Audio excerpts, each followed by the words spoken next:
નમસ્કાર મિત્રો, આ વાર્તા સાંભળશો તો ખરેખર તમારા બધા લોકોના હોશ ઉડી જશે, તો છેલ્લે સુધી જરૂરથી સાંભળજો। હું દાબેલીની લારી ચલાવી રહી હતી અને એક યુવાન રોજ મારી લારી ઉપર દાબેલી ખાવા માટે આવતો હતો। અને મિત્રો, એક દિવસ તેણે કહ્યું હતું કે તેને રહેવા માટે જગ્યા જોઈએ છે। મેં તેને મારા ઘરે એક રૂમ ભાડે આપ્યો હતો, પણ એક દિવસ ઘરે કોઈ ન હતું ત્યારે તે યુવાને મારા ઘરે આવ્યો હતો અને મને કહેવા લાગ્યો હતો, તો નમસ્કાર મિત્રો, મારું નામ પ્રીતિ છે। અને એના પછી એવું થાય છે મિત્રો, એ તમે સાંભળશો તો ખરેખર ચોંકી જશો। હું અમદાવાદના એક નાનકડા એવા વિસ્તારમાં રહું છું અને મારી ઉંમર 28 વર્ષની છે।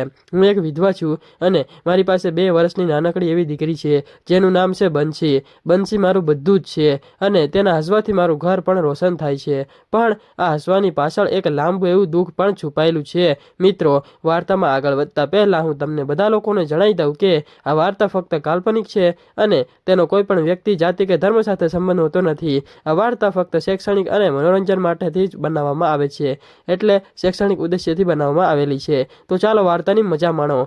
તો મિત્રો, દિલ ઉપર ના લેતા, ઓકે મિત્રો। મારા પતિનું નામ હતું વિક્રમ અને અમારા લગ્નને માત્ર 3 વર્ષ થયા હતા અને વિક્રમ કડિયા કામ કરતો હતો અને અમે બંને ગરીબ હતા પણ ખૂબ જ ખુશ રહેતા હતા। વિક્રમ રોજ સવારે કામે જતો હતો અને સાંજે પાછો થાકેલો આવે પણ મારા માટે હંમેશા સમય કાઢતો હતો।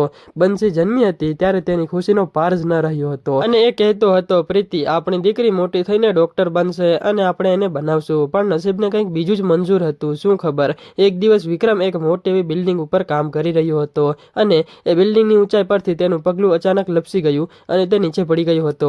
હોસ્પિટલમાં લઈ ગયા હતા પણ બચાવી શક્યા ન હતા। મારી આંખો સામે સર્વચ ખતમ થઈ ગયું હતું અને બંસી તો માત્ર 1.5 વર્ષની હતી અને વિક્રમના મોત પછી મારા સાસરિયાવાળાએ મને કહ્યું હતું, તું અમારી સાથે રહે, પણ તું જાણતી નથી કે ત્યાં મારું મન નહીં લાગે। અને મેં થોડા પૈસા બચાવ્યા હતા। બંસીને લઈને હું મારા માતા પિતાના ઘરે આવી ગઈ હતી, પણ ત્યાં પણ બોજ લાગવા લાગ્યો હતો અને મારી માએ કહ્યું હતું, પ્રીતિ, તું હવે કંઈક કર, તારે બંસી માટે જીવવું જ પડશે। અને મને રસોઈ બનાવવાનું ખૂબ જ ગમતું હતું, એટલે ખૂબ જ। અને ગામમાં હું દાબેલી બનાવતી હતી અને બધા જ લોકોને મારી દાબેલી ખૂબ જ ગમતી હતી। મારી પાસે થોડાક પૈસા હતા, મેં એક નાનકડી એવી લારી ખરીદી હતી અને બંસીને મારી માને સોંપી અને હું શહેરમાં એક ચોકમાં લારી મૂકવા લાગી હતી। અને મિત્રો, પહેલા દિવસે માંડ 10 દાબેલી વેચાઈ હતી અને ત્યારે હું એકદમ નિરાશ થઈ ગઈ હતી, પણ હાર ન માની। મેં મારી દાબેલીમાં ખાસ મસાલો નાખ્યો હતો અને થોડુંક ગરમ કર્યો અને થોડોક ખાટો મીઠો અને લસણની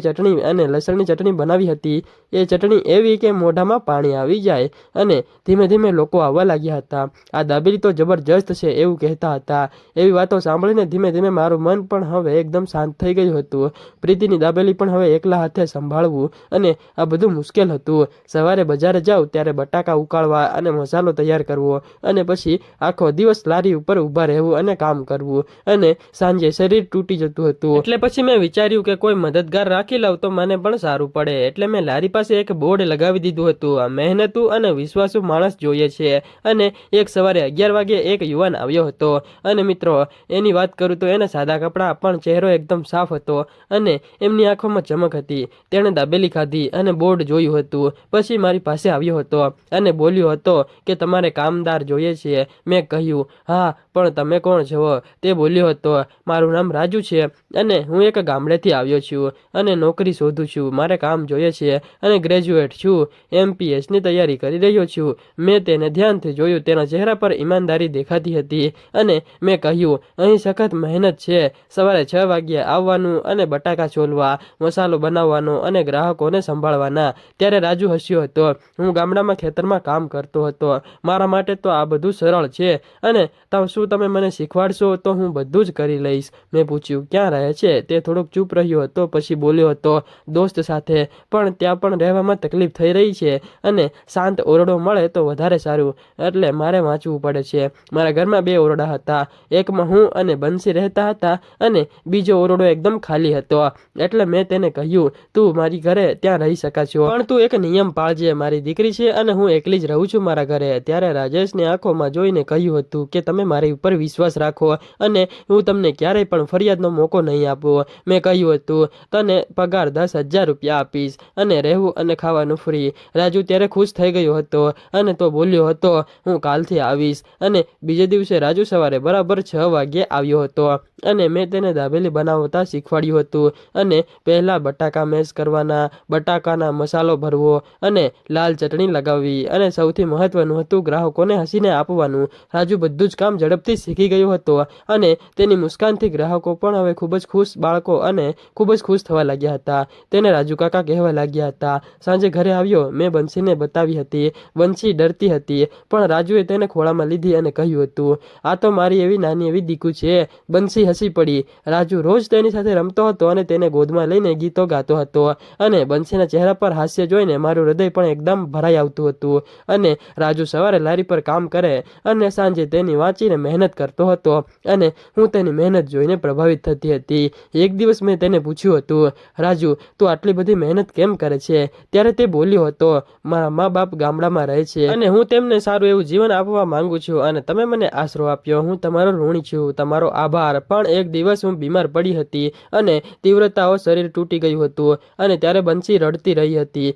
અને રાજુ લારી પરથી બંસી ઘરે આવ્યો હતો અને મને પથારીમાં જોઈ તે કંઈ ન બોલ્યો અને તેણે મારા કપાળ ઉપર હાથ મૂક્યો હતો. ત્યાર પછી એ ડૉક્ટરને બોલાવ્યો અને દવા લાવ્યો હતો. પછી રસોડામાં ગયો હતો અને ખીચડી પણ બનાવી. મેં કહ્યું, રાજુ તું લારી સંભાળ. તે બોલ્યો હતો, તમે ચિંતા ન કરો, હું લારી પછી જોઈ લઈશ. તેણે બંસીને ખવડાવી લીધું હતું અને મને પણ ચમચીથી ખીચડી ખવડાવી હતી અને મારી આંખોમાં આંસુ આવી ગયા હતા. અને વિક્રમ પણ પછી એ કોઈએ મારી એટલી સારી એવી સંભાળ નહોતી લીધી. 4 દિવસ સુધી રાજુ મારી પાસે રહ્યો હતો અને તેણે લારી પણ સંભાળી હતી અને ગ્રાહકોને હસીને દાબેલી આપતો હતો અને સાંજે બેસીને રમાડતો હતો બંસીને અને મને દવા આપતો હતો. ધીમે ધીમે હું સારી થઈ ગઈ હતી પણ મારા હૃદયમાં રાજુ માટે એક નવી જ લાગણી જાગી ગઈ હતી. એ રાજુને ખબર ન હતી. એક સાંજે હું જૂની યાદોમાં ખોવાઈ ગઈ હતી અને વિક્રમનો ચહેરો, તેની વાતો, બંસીના જન્મની વખતની બધી જ ખુશીઓ, મને બધું જ યાદ આવી રહ્યું હતું અને ત્યારે હું એકદમ રડવા લાગી હતી. ત્યારે રાજુ આવ્યો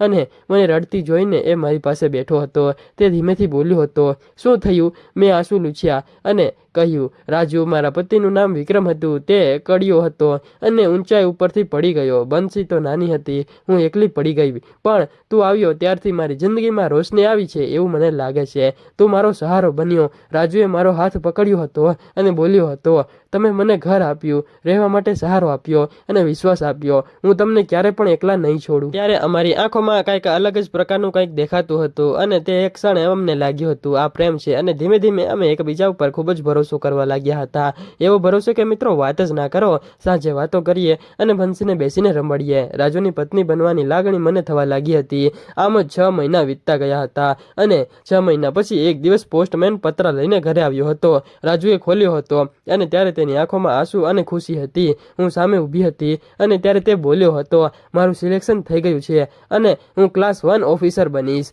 તેણે મને ગળે લગાડી લીધી હતી અને મને કહ્યું, આ તમારી છે, તમારા લીધે થયું છે. તમે મને આધાર આપ્યો અને સહારો અને પ્રેમ આપ્યો. પછી તેણે શાંતિથી કહ્યું હતું કે પ્રીતિ, હું તારી સાથે જીવન વિતાવવા માંગુ છું અને આખી જિંદગી તારી સાથે રહેવા માંગુ છું. બંસીને મારી દીકરી બનાવવા માંગુ છું અને મારી દીકરીની જેમ જ પ્રેમ કરીશ. શું તું મારી સાથે લગ્ન કરીશ? અને ત્યારે મારું હૃદય ધસકી ઉઠ્યું હતું. મેં તેની આંખોમાં જોયું. તેનામાં વિક્રમનો પડછાયો ન હતો પણ એક એવો નવો સહારો હતો. ત્યારે મેં હા પાડી હતી અને હા કરી. પછી અમારા લગ્ન સાદી રીતે થયા હતા. બંસીએ રાજુનો હાથ પકડ્યો હતો અને ત્યારે બંસીએ પહેલી વાર એને પાપા કહીને કહ્યું હતું. રાજુએ બંસીને ખોળામાં લીધી. મારી આંખો ભરાઈ આવી હતી અને આજે અમે 3 જણાનો નાનો એવો પરિવાર છીએ અને દાબેલીની લારી છે હજુ પણ ચાલે છે. પણ હવે રાજુ અને હું સાથે મળીને સંભાળીએ છીએ. અને દોસ્તો, જીવનમાં મુશ્કેલી તો ઘણી જ બધી આવે છે પણ હાર ન માનો ક્યારેય પણ. એક મહિલાને સહારો આપે એ જ માનવતા કહેવાય. અને પ્રીતિ એકલી હતી પણ રાજુએ તેને નવું જીવન આપ્યું.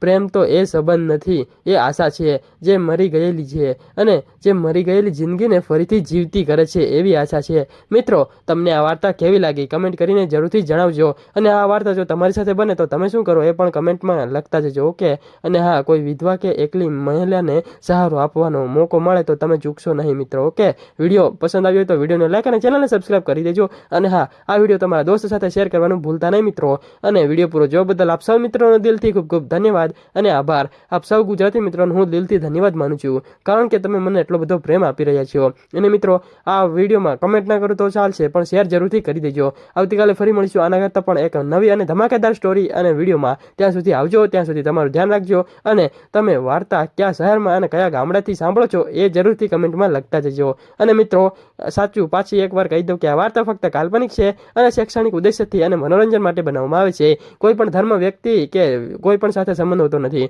મનોરંજનના હેતુથી જોજો, દિલ ઉપર ના લેતા. મિત્રો લાઈક, શેર, કોમેન્ટ, સબસ્ક્રાઇબ કરતા જજો. ઓકે.